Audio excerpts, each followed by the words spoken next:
Tiffany Marie de retour avec une nouvelle vidéo. Et aujourd'hui, je voulais simplement parler de ce transfert de richesse dont tout le monde parle sur YouTube et que j'ai même vu sur TikTok. Il y a tellement de gens qui affirment cela partout. Dieu leur aurait dit qu'un transfert de richesse arrive pour le peuple de Dieu et je veux juste dire qu'il n'y a pas de transfert de richesse. Et toute personne qui propage ce genre de message, toute personne qui dit que Dieu lui a dit qu'un transfert de richesse arrive, ce sont des menteurs et ils ne viennent pas de Dieu. Ce genre de message n'est qu'une autre forme d'évangile de prospérité et ce type de message ne vient pas de Dieu. Comme je le dis toujours, tout message qui est diffusé et qui n'est pas en accord avec la parole de Dieu n'est pas une parole venant de Dieu. Vous savez, donc toute personne qui prétend que Dieu lui a dit de telles choses, ce sont des menteurs. Je ne crois pas du tout qu'ils soient de véritables croyants en Christ. En réalité, ils sont du côté de l'ennemi. Parce que toute personne qui propage quelque chose qui contredit la parole de Dieu est du côté de l'ennemi.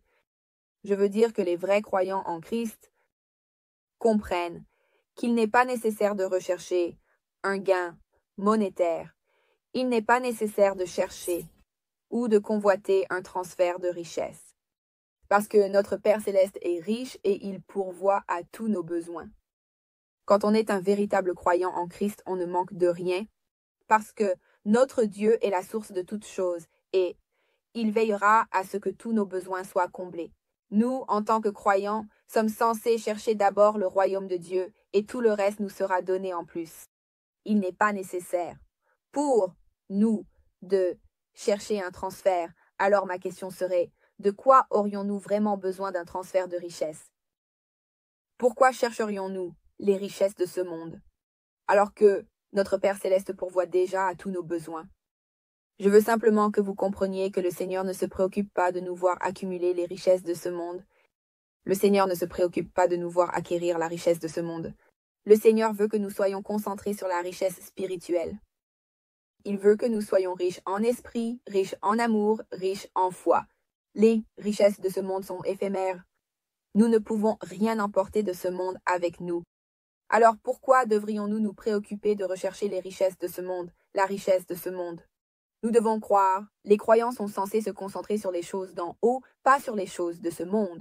Nous sommes seulement censés nous concentrer sur la richesse spirituelle, les amis. Donc, tout ce qui ne s'aligne pas avec cela est un message de l'ennemi. Et je veux juste lire 1 Timothée 6, 9, 10, qui dit « Mais ceux qui veulent s'enrichir tombent dans la tentation, dans un piège et dans beaucoup de désirs insensés et pernicieux qui plongent les hommes dans la ruine et la perdition. Car l'amour de l'argent est une racine de toutes sortes de maux, et en le convoitant, certains se sont égarés loin de la foi et se sont transpercés eux-mêmes de bien des douleurs. » Ainsi, Matthieu 6, versets 9 à 21. Déclare. Ne vous amassez pas des trésors sur la terre où la teigne et la rouille détruisent et où les voleurs percent et dérobent.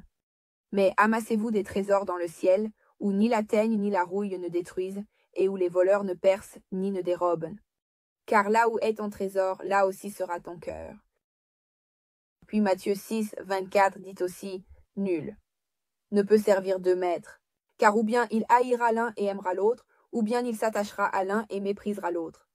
Vous ne pouvez pas servir à la fois Dieu et l'argent. » Mais je veux simplement dire ceci. Une chose que j'ai appris et comprise avec le temps, c'est que lorsque vous avez moins, vous dépendez davantage de Dieu. Mais lorsque vous avez plus, vous avez tendance à perdre Dieu de vue. Et une chose que ces faux prédicateurs, enseignants et prophètes aiment dire, c'est que le Seigneur veut que nous vivions dans l'abondance. Mais la vérité, c'est que lorsque vous êtes un véritable croyant, lorsque vous vivez réellement, en Christ et par Christ, vous vivez déjà dans l'abondance. Donc, toute personne qui promeut ce message, toute personne qui diffuse ce message en prétendant qu'il s'adresse au corps de Christ, rejetez-le. Ce n'est pas un message pour nous, c'est un message de l'ennemi.